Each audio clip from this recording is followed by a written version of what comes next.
بسم الله الرحمن الرحيم ألف لام ميم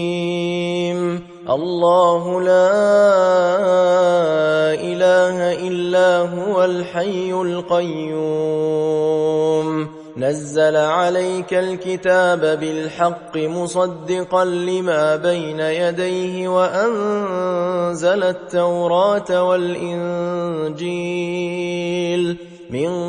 قبل هدى للناس وأنزل الفرقان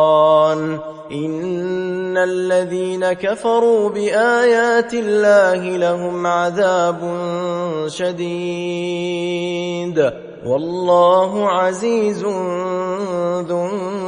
انتقام إن الله لا يخفى عليه شيء في الأرض ولا في السماء هو الذي يصوركم في الأرحام كيف يشاء هو الذي أنزل عليك الكتاب منه آيات محكمات هن أم الكتاب وأخر متشابهات